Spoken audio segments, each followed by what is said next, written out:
안녕하세요. 오늘 여러분이 보내주신 자료, 서울 마을버스 운영난 관련 기사들 좀 자세히 들여다보겠습니다. 핵심은 이거예요. 서울 마을버스 조합이 사상 처음으로 대중교통 환승체계 탈퇴라는 정말 초강수까지 고려하고 있다는 건데요. 네, 맞습니다. 이게 만약 현실이 되면 우리가 마을버스 탈 때마다 요금을 새로 내야 할 수도 있다는 뜻이잖아요. 그렇죠. 왜 이런 상황까지 왔는지, 또 우리 일상에는 어떤 영향을 줄 수 있는지 오늘 좀 깊이 파고 들어보죠. 네, 사실 서울시 대중교통하면 편리한 환승 시스템이 강점인데 그 이면에 가려진 마을버스 업계의 어려움이 상당합니다. 이게 단순히 요금 얼마 더 받고 덜 받고 이런 문제를 넘어서요. 음, 민영으로 운영되는 마을버스하고 또 준공영제인 시내버스 이 구조적인 차이, 그리고 서울시 재정 지원이 과연 적절한가 이런 문제까지 다 얽혀 있는 복잡한 사안이거든요. 그렇군요. 가장 직접적인 원인으로 많이들 이야기하는 게 바로 그 환승할 때 수익 나누는 문제더라고요. 예를 들어서 시내버스 한 1,500원이라고 치고 그걸 타고 마을버스로 갈아타면 그 낸 돈이 어떻게 나뉘는 건가요? 네, 그 경우에요. 시내버스가 833원을 가져가고요. 마을버스는 667원만 받게 됩니다. 667원이요. 마을버스 기본 요금이 지금 1,200원인데. 네, 그러니까 환승 승객 한 명당 거의 절반밖에 못 받는 셈이죠. 지하철에서 환승하면 더 적어요. 1,400원 내고 타면 마을버스는 646원 정도 받고요. 아, 근데 더 큰 문제는요. 이게 환승을 여러 번 할수록 마을버스가 받는 돈이 더 줄어든다는 거예요. 세 번 환승하면 뭐랄까 439원까지 떨어져요. 이러면 정말 태울수록 손해인 구조가 될 수도 있는 거죠. 이야, 심각하네요. 게다가 시내버스는 준공영제니까 적자가 나도 서울시가 이렇게 재정으로 메워주잖아요. 네네, 그렇죠. 근데 마을버스는 이게 100% 민영이라서.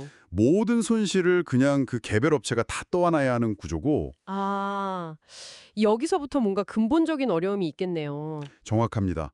바로 그 민영제의 한계죠.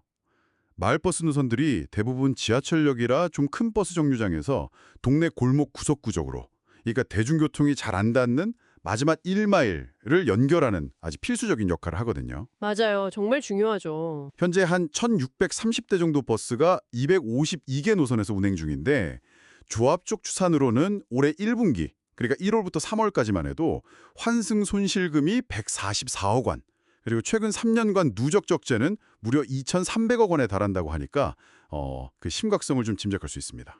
2,300억. 물론 서울시도 아예 손 놓고 있는 건 아니죠. 적자 업체에 일부 지원을 해주는 걸로 아는데요. 네, 그렇습니다. 하루 운송 수입이 기준액 올해는 48만 6천 원인데요. 이거보다 적게 버는 회사에 버스 1대당 월 최대 23만 원까지 지원을 해주고는 있습니다. 월 23만 원. 근데 조합 측에서는 이걸로는 뭐 턱없이 부족하다는 거죠. 그래서 기준액도 51만 원으로 올리고 지원 한도액도 25만 원으로 올려달라 이렇게 요구하는 상황입니다. 사실 뭐 물가도 오르고 인건비도 오르니까 일리가 있는 주장이긴 하죠. 하지만 또 서울시 입장은 좀 다른 것 같아요. 그렇죠? 네, 서울시는 이미 코로나 시기, 그러니까 2022년에 495억 원으로 지원 규모를 굉장히 크게 늘렸었고 올해 예산도 412억 원이나 잡았다. 이걸 강조하고 있어요. 이미 많이 지원하고 있다. 네, 특히 작년에 요금을 300원 올렸잖아요. 900원에서 1,200원으로. 그래서 경영사정이 좀 나아졌을 거다. 이런 기대도 있고요. 실제로 올해 2월에 나온 시 보고서를 보면요. 139개 전체 마을버스 업체 중에 흑자 낸 곳이 69곳, 적자 낸 곳이 64곳. 뭐 거의 비슷하게 나왔어요. 흑자랑 적자가 비슷하다. 네. 그래서 조합의 요구가 좀 과도한 거 아니냐? 이런 시각도 분명히 존재합니다. 자, 그럼 여러분, 이게 우리한테 왜 중요할까요? 만약에 정말로 마을버스가 환승 시스템에서 빠져버린다. 그럼 당장 어떤 변화가 생기는 걸까요? 가장 직접적인 건 역시 돈 문제겠죠. 비용 부담이 늘어나는 거. 매번 마을버스 탈 때마다 새로 1,200원씩 내야 하니까요.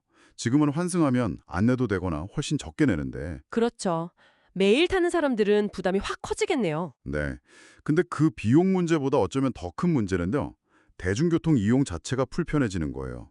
특히 교통 약자분들이나 좀 외진 곳에 사시는 분들, 그분들의 이동권이 제약될 수 있다는 점이 심각합니다. 편리한 환승 시스템이라는 어떤 공공 서비스의 굉장히 큰 축 하나가 흔들리는 셈이니까요. 이게 결국 민간 기업의 지속 가능성하고 공공서비스 유지 사이에서 균형점을 찾는 게 얼마나 어려운 문제인가를 보여주는 사례라고 할 수 있겠습니다. 네, 오늘 이야기를 통해서 서울 마을버스가 처한 이 복잡한 상황을 좀 입체적으로 이해하는 데 도움이 되셨기를 바랍니다. 마지막으로 한 가지 좀 더 생각해 볼 지점을 던져드리고 싶네요. 네. 아까 말씀드린 것처럼 올해 초 기준으로 보면 절반 가까운 업체가 흑자를 기록했다는 서울시 자료가 있잖아요. 네, 흑자랑 적자가 비슷했다고. 네.